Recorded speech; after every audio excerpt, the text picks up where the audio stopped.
बार की बात है। पुराने मगध राज्य में एक धनवान सेठ रहा करता था। उस सेठ के पास बहुत धन दौलत थी।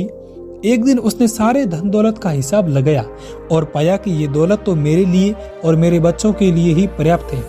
वह सोच में पड़ गया कि मेरे बच्चों के बच्चे, उनकी आने वाली पीढ़ी के बच्चों के लिए धन की व्यवस्था कैसे होगी, और धन के अभाव में मैं तो उनका जीवन मुश्किल हो जाएगा। ये बात सोचकर सेठ चिंतित रहने लगा। लेकिन उन्हीं दिनों गौतम बुद्ध मगध राज्य में आए हुए थे। तभी सेठ को किसी ने बताया कि तुम गौतम बुद्ध की शरण में जाओ, वह तुम्हारी चिंताओं का समाधान अवश्य करेंगे। उसे गौतम बुद्ध के पास जाना था और वो गौतम बुद्ध के पास चला गया और कहता है कि हे महात्मा बुद्ध, मेरे पास इतना धन हो कि मेरे बच्चे, उनके बाद में उनके बच्चे और फिर उनके बच्चे, इसी तरह से अगली कई पीढ़ियां भी अगर मेरे धन का उपयोग करते रहें तभी भी बहुत मेरा धन समाप्त नहीं हो।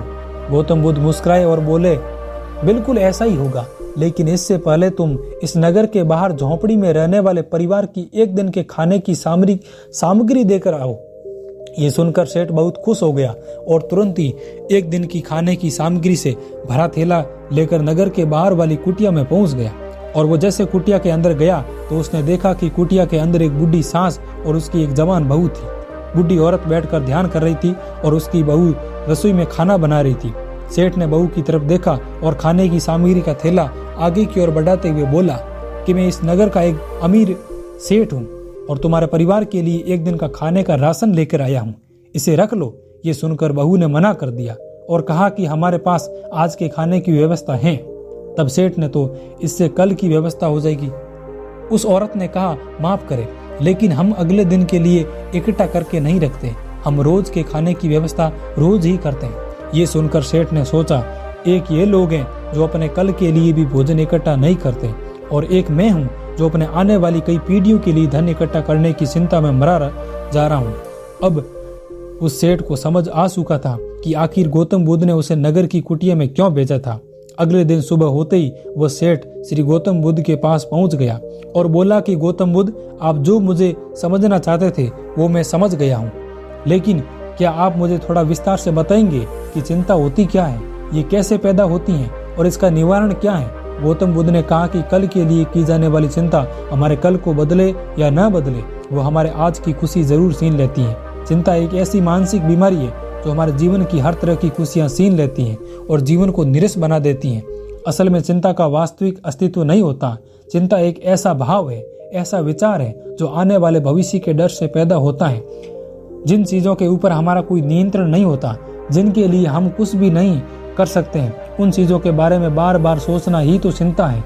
गौतम बुद्ध ने आगे कहा, जरा एक बात को गहराई से सोच कर देखो कि किन चीजों में तुम्हारा बिल्कुल भी नियंत्रण ना हो, जिन्हें तुम चाहकर भी नहीं बदल सकते। अगर उन चीजों के बारे में तुम पूरा दिन ना भी सोचो तो क्या बिगड़ जाएगा आपका। यह सुनकर सेठ ने कहा, तो आपके कहने का मतलब यह है कि हम किसी भी चीज या घटना के बारे में सोचना ही छोड़ दें। बुद्ध ने कहा, जीवन में जो भी है, समस्या आई है या फिर आने वाली है, उसके बारे में विचार करके उसका समाधान निकालना, यह तो हमारी बुद्धि का धर्म है। लेकिन उसी समस्या के बारे में निरंतर लगातार बार बार सोचना एक मानसिक बीमारी है। जब हमारा दिमाग किसी एक घटना, किसी एक विचार में अटक कर रह जाता है, उसी एक चीज घटना के बारे में पूरे दिन सोचता रहता है, बस उसी चीज में ठहर कर रह जाता है, तो ऐसे विचार हमारे जीवन से सारी खुशियां, सारा सहन, सारा आंगन ही छीन लेती हैं। चिंता करने का सीधा सा अर्थ है कि जो हमारे जीवन में हुआ ही नहीं उसके बारे में व्यर्थ ही सोचते रहना चिंता है। बुद्ध सेठ की ओर इशारा करते हुए कहा कि आखिर सोच सोच कर तुम क्या बदल लोगे, लेकिन हाँ, अगर तुम उसके लिए कुछ कर रहे हो तो जरूर कुछ बदलाव ला सकते हो। लेकिन अगर उस चीज या घटना के बारे में तुम बार बार सोचना छोड़ दोगे तो कुछ भी नहीं बिगड़ने वाला है। तो क्या सोचते रहते हो एक ही बात के बारे में? क्यों अपनी हर खुशी और जीवन की शांति को अपने ही हाथों उजाड़ रहे हो? लोग भविष्य की जिन घटनाओं के बारे में सोच कर परेशान रहते हैं, उनमें से ज्यादातर घटनाएं तो उनके जीवन में घटित हो जाती नहीं। चिंता करने से तुम्हारे आने वाली समस्याओं का समाधान नहीं होने वाला है, लेकिन तुम्हारा आज का सुख चैन जरूर चला जाएगा। तुम एक बात का अनुभव करना, एक चिंता से भरा एक घंटा तुम्हारे पूरे एक दिन की मेहनत से भी ज्यादा आपको थकान दे देगा। असल में जब कोई अपनी घटना या वास्तविक जीवन में घट भी जाती है तो वो हमें उतना ही दुख नहीं देती जितना हमने उसके बारे में मन में सोच कर खुद को दुखी किया होगा। सेठ ने गौतम बुद्ध से पूछा, तो बताइए आपके अनुसार जीवन जीने का सही तरीका क्या है? बुद्ध ने कहा, बीते हुए कल का दूसरा नाम पछतावा, उदासी है। भविष्य का दूसरा नाम है संघर्ष। अगर आज आपके मन में कोई इच्छा है तो वो पूरी नहीं होती तो मन भविष्य की योजनाएं बनाने लग जाता है। भविष्य में सारी इच्छाएं पूरी होगी ऐसा सोचने लग जाता है। लेकिन जीवन ना तो भविष्य में है और ना ही अतीत में है। जीवन तो इस पल का नाम है, अर्थात इस पल का अनुभव ही जीवन का अनुभव है। और हम सब ये जानते हुए भी इस सत्य से अनजान बने रहते हैं। या तो हम बीते हुए समय की यादों में खोए रहते हैं या फिर आने वाले समय की योजनाएं बनाते रहते हैं और हमारा जीवन बीता जाता है। सिर्फ एक सत्य अगर हम अपने अंदर उतार लें कि ना तो हमें बीते हुए कल को बदल सकते हैं और ना ही हम आने वाले भविष्य को देख सकते हैं। हम तो केवल पूरे धैर्य और साहस के साथ भविष्य का स्वागत कर सकते हैं, उसे स्वीकार कर सकते हैं। तो क्या ऐसा करने से हमारा जीवन का हर क्षण जीवन से नहीं भर जाएगा क्या? सेठ ने कहा कि बुद्ध, बात तो आप सही कह रहे हो, लेकिन कितनी भी कोशिश कर लो चिंता तो होती है, ज्यादा नहीं तो घर परिवार की चिंता तो रहती है। बुद्ध ने कहा, चिंता होना तो स्वाभाविक है, लेकिन उस चिंता को चिंतन में बदलना हमारा काम है। चलो तुम्हें एक बात याद करा लेता हूँ जो तुम पहले से ही जानते हो। आने से पूर्व और जाने के बाद समय तुम्हारे हाथ में ही है ना? नहीं है, तुम्हारे हाथ में है केवल और केवल वह समय जिसे तुम अभी जी रहे हो, वह समय जिसमें अभी भी तुम से बात कर रहा हूँ, तुम मुझे सुन रहे हो, बस यही तुम्हारे हाथ में है। और ये हर बार तुम्हारे हाथ में बस इतना छोटा सा ही एक पल आता है और वो फिर हमेशा के लिए गायब हो जाता है। तो तुम इस पल का उपयोग करोगे? कैसे करोगे? चिंता करने से बर्बाद करोगे। मैं तो ये नहीं कहूँगा कि हर इंसान को चिंतन करना चाहिए। चिंतन करना चाहिए इस बात का कि कैसे इस समय का अधिक से अधिक उपयोग किया जाए, अधिक से अधिक भारी काम हम कर सकें, कैसे हम सब में आनंद बढ़ सके। ध्यान रखना कि चिंता इंसान को उसकी चिंता तक ले जाती है और चिंतन उसके मन को कुंदन बना देती है। सेठ ने कहा, बुद्ध, मैं आपकी बात समझ गया कि हमें जीवन को ज्यादा गंभीरता से ना लेकर इसे पूरी ऊर्जा और आनंद के साथ वर्तमान में जीने की कोशिश करनी चाहिए। सेठ ने आगे प्रश्न किया, लेकिन बुद्ध, अगर कोई इंसान चिंता में गिर चुका है तो वो इससे बाहर कैसे जाएगा? गौतम बुद्ध ने कहा, क्या तुम कभी भी बड़ी सुरंग से बाहर निकले हो? कितना भयंकर अंधकार होता है। सुरंग में हमेशा ये डर लगा रहता है कि अगर हम इसके अंदर फंस गए तो क्या होगा, कैसे निकलेंगे इस सुरंग से। लेकिन अगर ध्यान से देखें तो सुरंग साई कितनी भी बड़ी क्यों ना हो, सुरंग के दूसरे किनारे पर हमेशा प्रकाश होता है और उस प्रकाश तक वही पहुंचता है जो उसे पूरी सुरंग को पार करके सुरंग के दूसरे छोर तक पहुंचता है। और ठीक उसी प्रकार हमारे जीवन में कई बार हम लोग खुद को निराशा और चिंता की काली सुरंग में ऐसे फंसा लेते हैं जहां से बाहर जाने का रास्ता नजर ही नहीं आता और ऐसे लगने लगता है कि ये जीवन ऐसे ही समाप्त हो जाएगा। लेकिन ऐसी परिस्थिति में ठीक उसी सुरंग की भांति इस निराशा और चिंता को समाप्त करने वाला आशा का प्रकाश उसे मिल ही जाता है, जो निरंतर आगे बढ़ता रहता है, जो लगातार प्रयत्न करता रहता है। इसीलिए अगर तुम्हारे जीवन में कभी भी उदासी और चिंता का पल आए तो रुकना मत, बस लगातार प्रयास करते जाना, तुम्हारे सफलता अवश्य मिलेगी।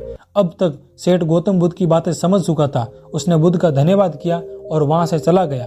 लेकिन उससे पहले मैं आपको ऐसी 5 बातें बताऊंगा जिससे आप अपनी चिंता और परेशानी को कम कर सकते हो।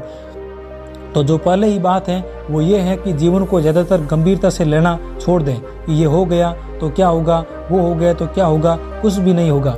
अगर कुछ भी हो गया तो आप उस परिस्थिति के अनुसार कुछ न कुछ रास्ता निकाल लोगे। इस पृथ्वी को ब्रह्मांड में बने हुए 450 करोड़ वर्ष हो गए हैं और अगर आप मुझ जैसा कोई भी इंसान 100 साल तक चिंता करके चला भी जाता है तो इससे इस ब्रह्मांड का कुछ भी नहीं बिगड़ने वाला है। इसलिए हर रोज खुद से ये बोलिए कि मुझे सिर्फ जिंदा नहीं रहना बल्कि जीना है। दूसरी बात यह है कि हर छोटी छोटी बात के लिए चिंता करना छोड़ दें। जैसे ट्रैफिक में फंसने की चिंता, कोई छोटे मोटे पैसों का लॉस हो गया उसकी चिंता, आज ठंडा खाना खाना पड़ेगा इसकी चिंता, और ना जाने ऐसी कितनी फिजूल की चिंताएं हम अपने मन में लेकर ढोए रहते हैं। जरा एक बार सोच कर देखो कि जिस दिन आप अपनी आखिरी सांस गिन रहे हो, क्या तब भी ये सारी परिस्थितियां, परेशानी उतनी ही बड़ी लगेगी जितना आज लग रही है ना?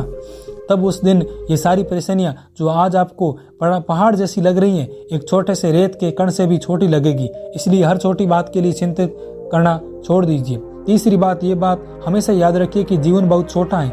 आप आज अभी और इसी पल में भी मर सकते हैं। हम हर बात की चिंता इसलिए भी करते हैं क्योंकि हमें लगता है कि अभी हमारे पास बहुत समय है, हम बहुत सालों तक जिंदा रहेंगे, मरते तो दूसरे लोग हैं, मैं तो जीवित रहूंगा। इसीलिए ज्यादातर खुद को याद दिलाते रहिए कि ज़्यादा चिंता करने से कोई मतलब नहीं हो सकता कि आज का दिन मेरा आखिरी दिन हो सकता है। चौथी बात, आप ये स्वीकार कर लें कि इस दुनिया में कोई भी परफेक्ट नहीं होता, सब में ये गलतियां होती हैं, इसलिए लोगों को माफ़ करना सीखिए। इस दुनिया में ईश्वर ने जो भी बनाया है सब कुछ खूबसूरत है। अगर हम उससे अच्छा ही नहीं देख पा रहे हैं तो इसका मतलब यह है कि वो चीज़ें खराब है, बल्कि उसका मतलब यह है कि अभी तक हमने इतने मैच्योर नहीं हुए कि हम उस चीज़ की में अच्छा ही दे सकते हैं। और पांचवी बात, लोगों की मदद करिए बिना उन्हें बताएं। जब हम किसी को बिना बताएं उसकी मदद करते हैं, हमें अंदर से गजब की खुशी और सुकून का अनुभव होता है, जो हमें ताकत देता है किसी भी बुरी परिस्थितियों से लड़ने की और उससे बाहर निकलने की। दोस्तों, हम अपने जीवन में चीज़ों को समझना चाहिए कि कोई बात नहीं, जो होगा देखा जाएगा। कोई बात नहीं, जो हो चुका है उस पर मेरा कंट्रोल नहीं था, अब जो होगा उसे मैं बेहतर बना लूँगा। जीवन में सबसे ज़्यादा मायने रखती है हमारी खुशी, और हम तभी खुश रहेंगे जब हमारे दिल और दिमाग में चिंताओं का बोझ ना हो। इसलिए चिंता छोड़िए, सुख से जीवन जीना शुरू कर दीजिए। दोस्तों, ये कहानी आपको कैसी लगी? 2 लाइनें लेकर हमें कमेंट बॉक्स के माध्यम से ज़रूर बताएं, ताकि हमें भी लगे कि हमारा द्वारा बताई गई 2 बातें आपके जीवन में परिवर्तन ला सकता है। तो दोस्तों, यदि आप चैनल पर फर्स्ट बार हैं तो चैनल को सब्सक्राइब अवश्य कर दीजिए और बेल आइकन पर प्रेस कर दीजिए, ताकि आने वाली वीडियो का नोटिफिकेशन आपको हर वक्त मिलता रहे। मिलते हैं नेक्स्ट वीडियो में, तब तक बने रहिए। जय भारत, जय हिंद।